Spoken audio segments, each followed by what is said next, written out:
Hello everyone, my name is Walter Schumann and I wanted to share a few thoughts on hands positioning. Why is that? Recently I have talked to many colleagues of mine, friends and supporters, followers on Instagram who have complained of a very severe form of hand injuries or hand pain. So what I'm going to share is not something that you have to follow at all costs, but it's something that it may help some of you to reconsider their positioning or their performing for a better longevity of your hands and your career. Saying that, it's because when I was a student, I was struggling with playing long hours and at the same time keeping my hands and muscles so flexible and trained that I don't experience pain. Have you ever had this moment that you have to prepare for a concert, you have to prepare for last minute competition or appearance somewhere, and then once in a sudden you start practicing 3 hours, 4 hours, 5 hours, 8 hours, divided in 2 and 3, depends on how you would like to schedule your day. And once in a sudden on the very third day, just a few days before the concert or the presentation, your hands are completely wear out. Not only you experience a terrible pain into your shoulders, terrible pain into your elbow, or before arm and wrist. The wrist actually is the worst. So today I'm going to speak from a standpoint of a person who has gone through lots of pain, but also had the opportunity to listen to my teachers, which most of them are from the old generation. Some of them are not even anymore among us. As a violin performer, I studied violin and have won a few competitions in Europe for young, talented musicians in the past.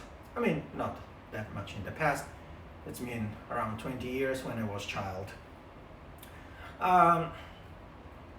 Saying that is, my teachers were from the old school. The one was a student and specialized with Leonard Cohen and David Oistrakh.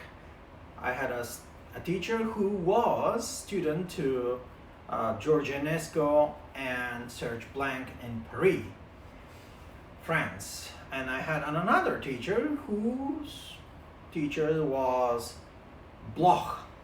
Bloch was student to Shevchik. Also, he was student to Joachim. So for those who are violin players, they know exactly what I'm talking about. First, always remember as a musician, never overdo things. Never overdo things. If something doesn't go well or in the way you want, just stop, continue with something else. Throughout the years, all of my teachers will say, Walter, don't play more than 3 or 3.5 hours. I strongly suggest, I'm encouraging you to go online and check for other great musicians, and their advice might be similar to the one I'm just giving.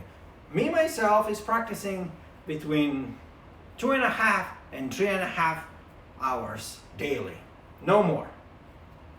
I know all of us have extended material. Students have lots of material to cover: romantic, Bach, scales, piece by choice, contemporary music, but just take it easy on yourself. What I'm about to show is just a few principles, situations of holding the bow and so-called leveling your hand. Uh, all of my teachers will give very significant clues about how the position of your wrist should be and how the position of your elbow will point. And that's significant. Years later, since we are very busy to work on a certain material, we as students had not the time to pay much and more attention to what our teachers, at least mine, were telling me.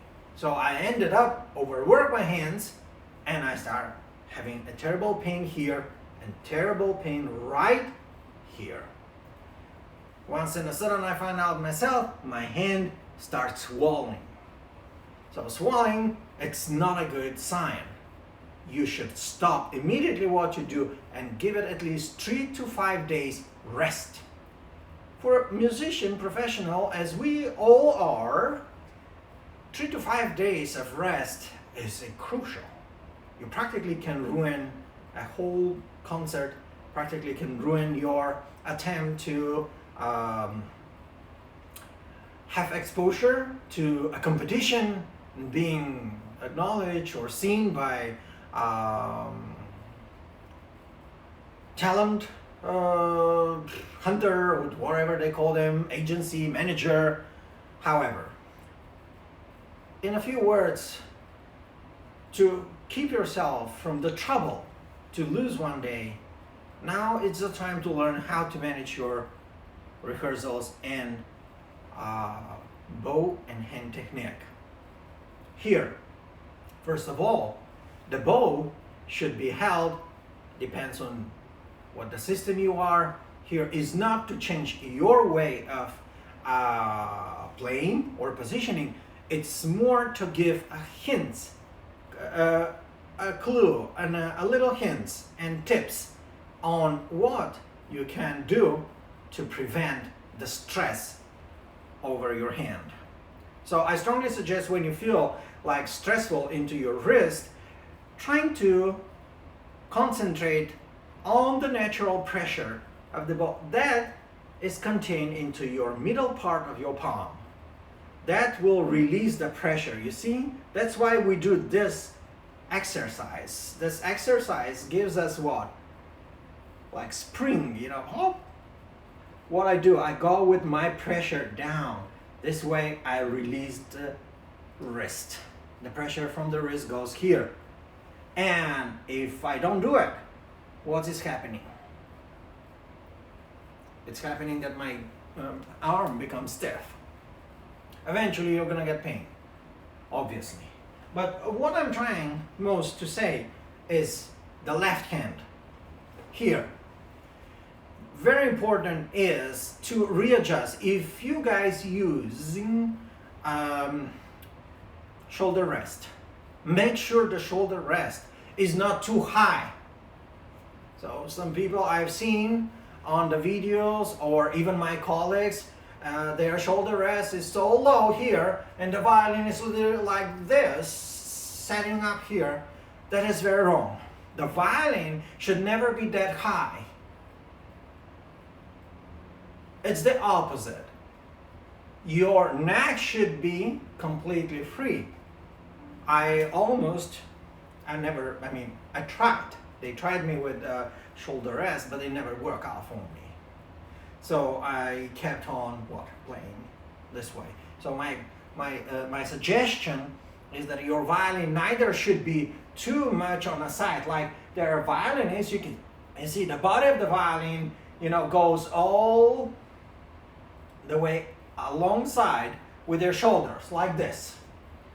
Can you see that? My shoulders and my top of the violin, the scroll point the same direction. And what happening? This is the first kill technique practically. Why? You're too stretched out, and to reach your high positions, unless you have very long fingers, which is a great blessing, but for those who have not, the tension comes from from the shoulder, goes to directly in the elbow. for that reason, to reach freely your high positionings from 5th, 6th, 7th, 8th to 10, you have to what? You have to move your elbow. That causes twisting of your hand in this manner. Can you see what I do? So you may see many musicians, their elbow is somewhere around here. If we put a straight line, it's a line here. And that's actually wrong. That's actually wrong. Or even at this part of the violin, if you just put a line like a level down to point down the ground, your top part of the elbow will be somewhere around here. That's actually way too. I mean, even I was doing this for 2 minutes now, I feel the pressure and already the pain in my shoulder. So this is definitely a no-go. It's wrong. It's wrong. So for that reason, my teachers, the moment they see me doing this, they will move what? My body, or they will move the violin. Of course, they will move the violin. Why? It's a simple physical principles. This is a simple law. Physically, we are created not to be this way. We're not looking this way to people or walking this way, right? When we walk and when we look up front or in front of us, we are how? We face with our chest, front part, the other person. What is the most natural positioning for the hand? Front or on a side? Let's think. It is front. Why? That's the way we were created. Front. So if we take the violin and put it in the front, it means that our shoulder with the hand should create almost a straight line, and the angle should be almost 90 degrees. Almost 90 degrees. You see? Is it? So the violin is not completely straight. It's not completely on the side. The violin is somewhere where? In the middle, between 37 degrees and how much?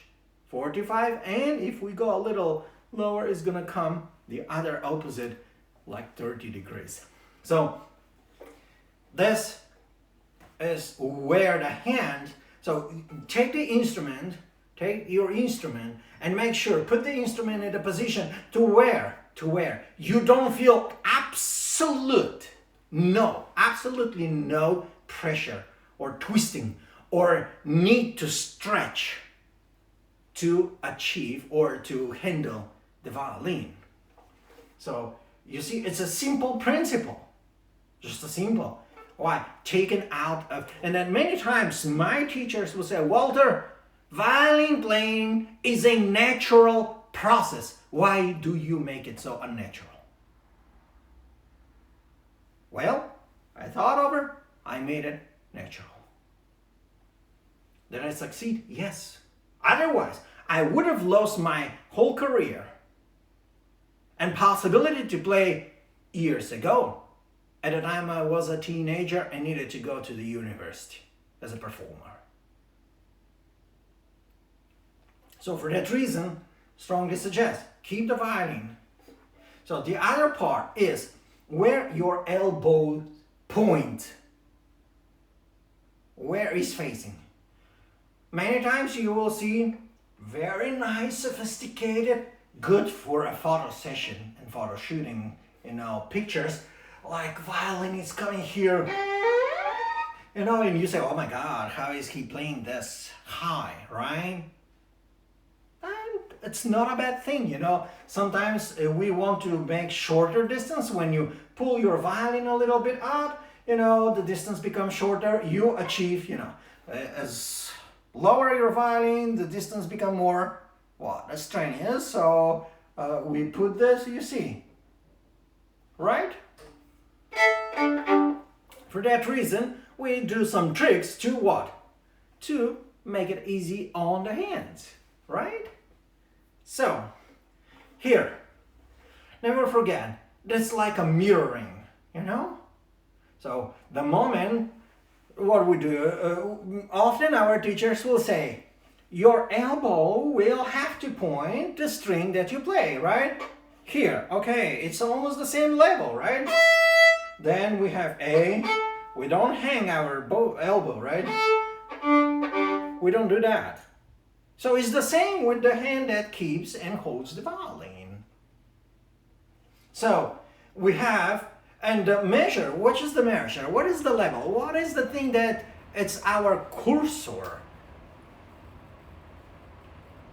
When and how we are supposed to change the level of our elbow of the left hand. It's based on the string. If we do the same principle, I mean the same kind of story with our right hand, you see, to have a better grip and point.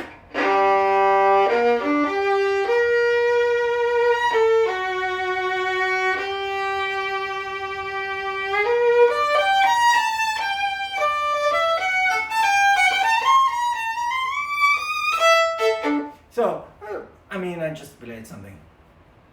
So it's the same with what? The left hand. But we mirror the sides. So when we work on E string, our top, this part of the elbow will point what string? G or somewhere between G and D. Why? Listen, why? I'm putting my elbow in.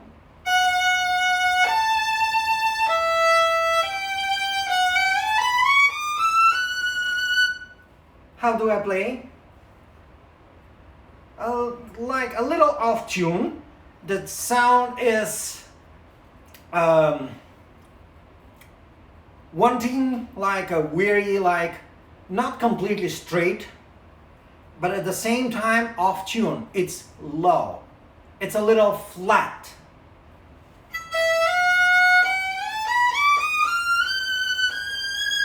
We think it's fine, but it's not. So I'm going to do readjustments and listen what's happening with the sound.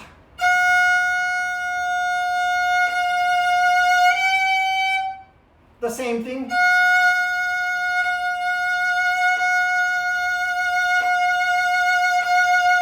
What's going on? Wow, the sound become more broad, big, strong, deep.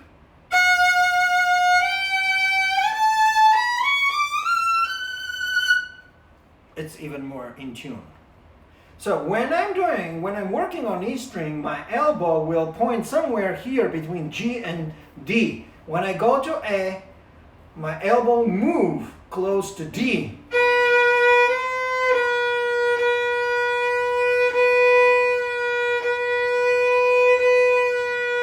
Do you see the difference? So the position of the elbow should be exactly when, without moving, the tone is playing with this kind of acoustic reverberance, like acoustically you can hear all the overtones.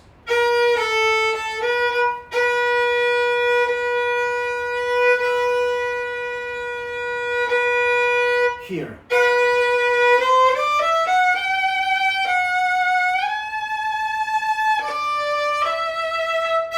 You see? So where is pointing? Where my elbow is pointing at? It's pointing exactly on D. Then you move to D. If I keep my hands here,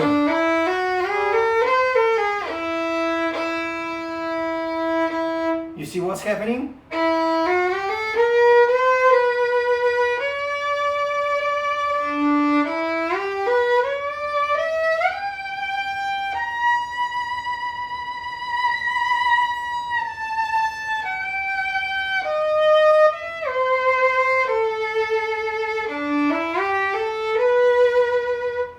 So where my elbow points. string A. Then we go to G string. Lots of musicians I've seen, and I've done this myself. You know? Then I realized what a big mistake I've done. Lots of musicians, you see their elbow comes here and I know. And you say, wow. Then the musician goes out of the concert after an hour and a half and needs a whole vacation, including a physical therapy to recover. Well, that's just done. So, you see, simple tone. No, no, here. You see? Where is pointing my elbow? My elbow, if I put a line, it goes through here and comes to the E string, between E and the top of the fingerboard.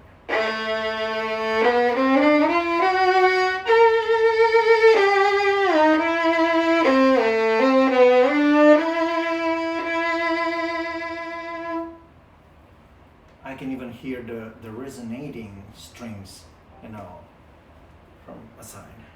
So the other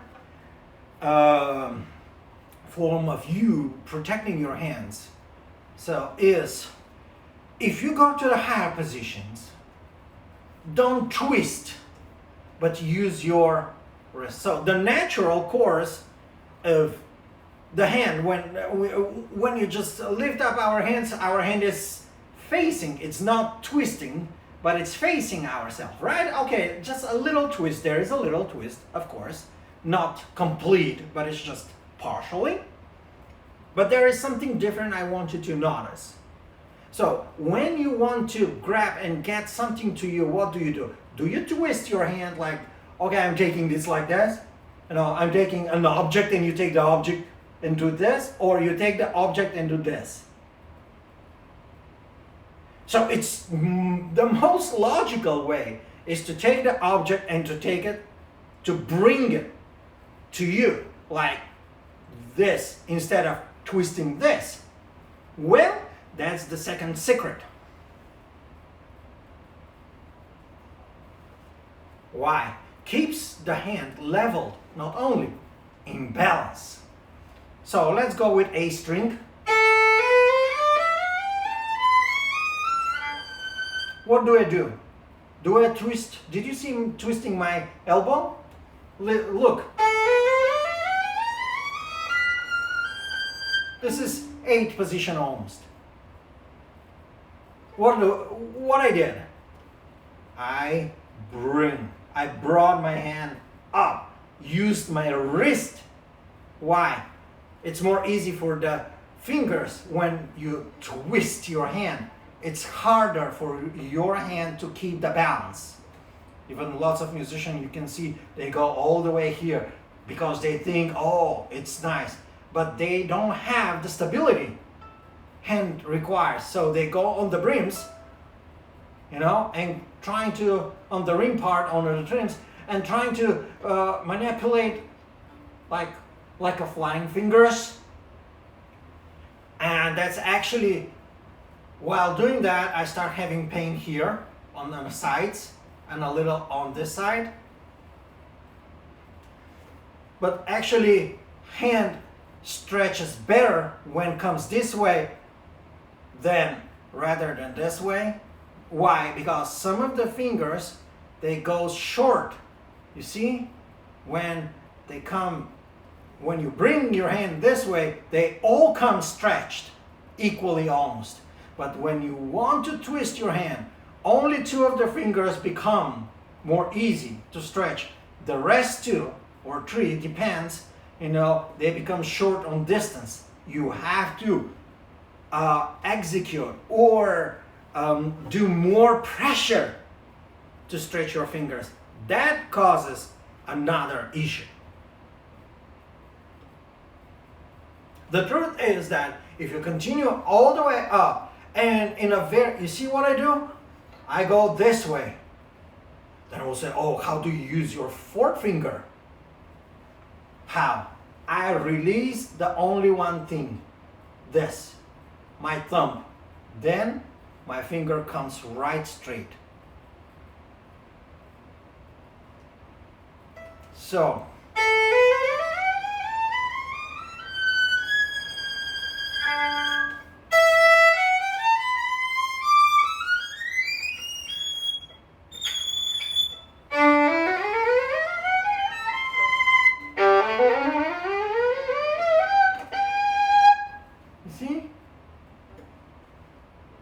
when I do this, I don't feel the pain. Why? Even I feel a small, like let's just say, feel a little uncomfortable, unsettled. The moment I go back with my hand, the whole pressure is almost gone. And then when I get back down to the first positions, the pressure is completely off. It's gone. So this also keeps your hand leveled.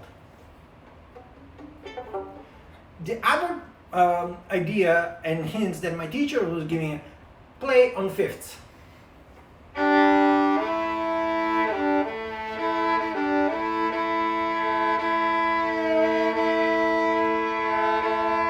Just listen what I do. Now in a slow motion.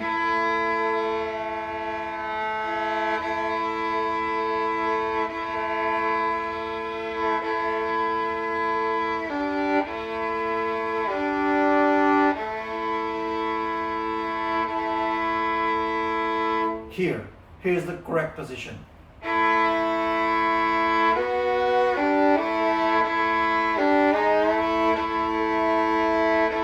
So I needed to release my elbow, you know? Here, you see? I don't feel any sort of pressure.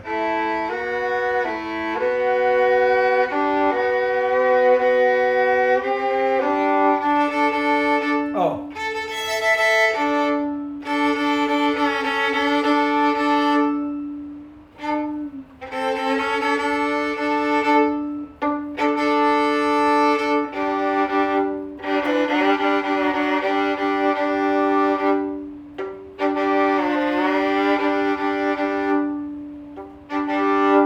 So, here, where is my elbow? Close to A and E. I'm touching D and G.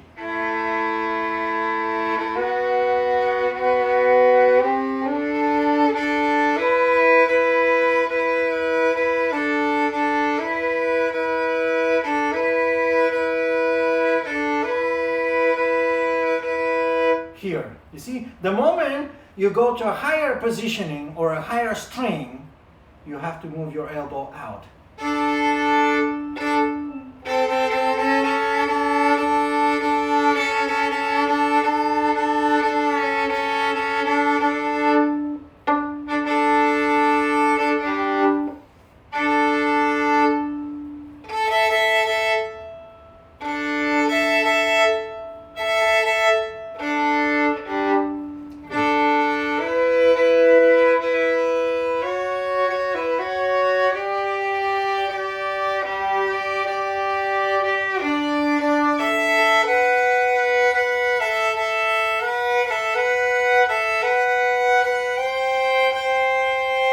You see?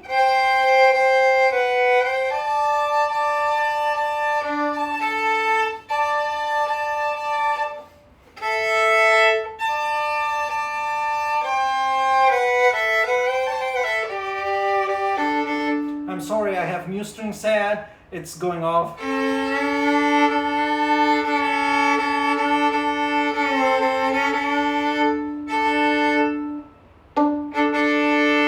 So let me try the simplest scale, like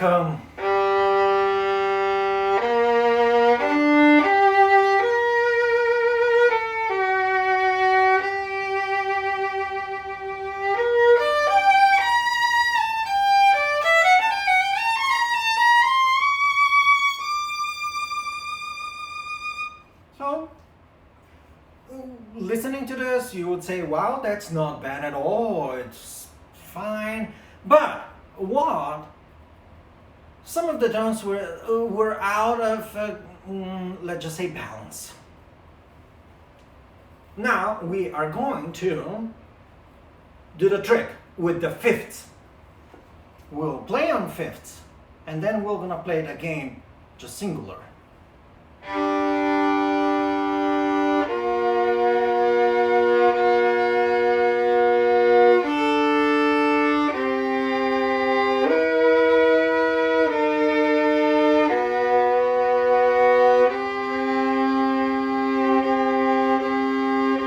You have the right to, play around.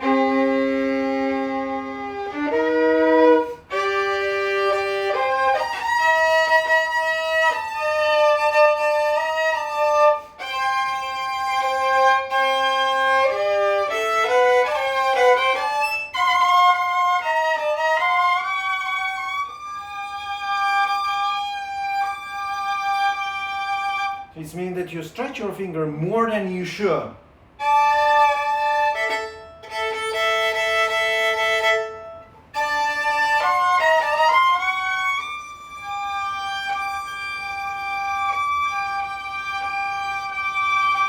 You see?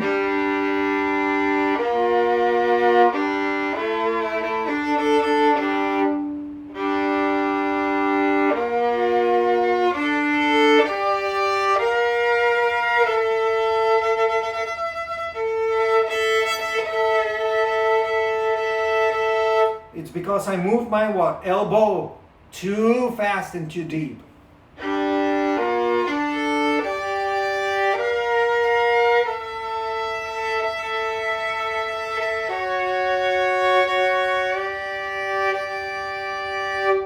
You see?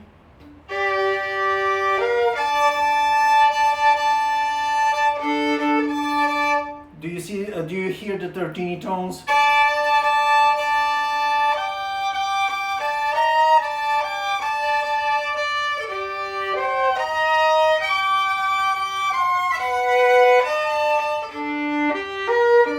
So.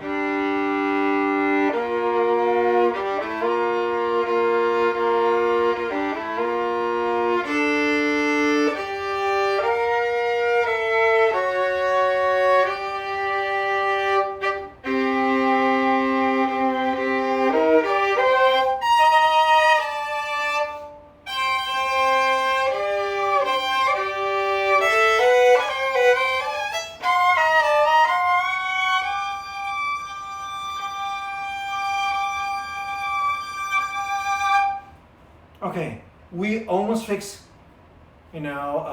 generally the fifth.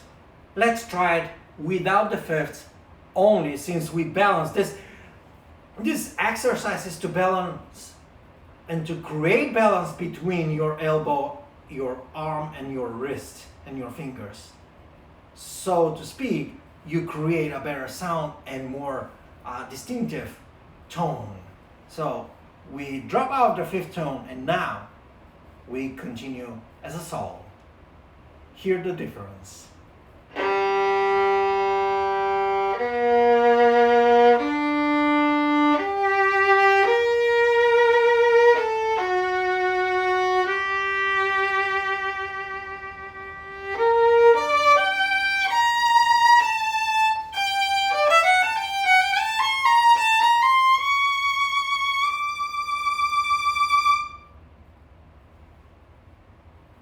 Is there a difference? Definitely. Not only tone was clear, clean, it was in tune, accurate. Before, if you go back to my recording, you would see and you would hear what? That I was a little higher, a little sharp than the regular pitch. So, keep in mind, as we level our bow due to the level of the string, we do the same with our left hand. We level our elbow based on the string we go. As higher the string is the opposite angle of the string. We are mirroring practically. E, our elbow goes to G, A to D, D to A, G to E. You see? Or in between, depends on the positioning and depends on the situation. Second of all, the part that should be straight in your left hand is not this one, but is this one. The inside part, naturally there will be a slight curve. Lots of musicians, they play this way. Right? Well, no. This is the part that should be straight. You see the difference? Yeah, definitely. I can hear it. So, and the third thing, please keep in mind very much, work with fifths and balance your elbow. You would be amazed how much the elbow works for you. Elbow is crucial part of projecting and creating sound, tone, and flexibility. I wish all the best to all of you. As I said, I know you have great teachers out there, but you know what? I also had great teachers, and I've always listened to their advices. Meanwhile, having the opportunity to study with other teachers, also students to great musicians in the past, I learned and I gathered information that I apply to myself and found for myself the best way to protect my hands, to the point that sometimes I don't even realize it's been 3 hours. That's how natural your playing should be. I wish the best and hope to see you again. Bye now.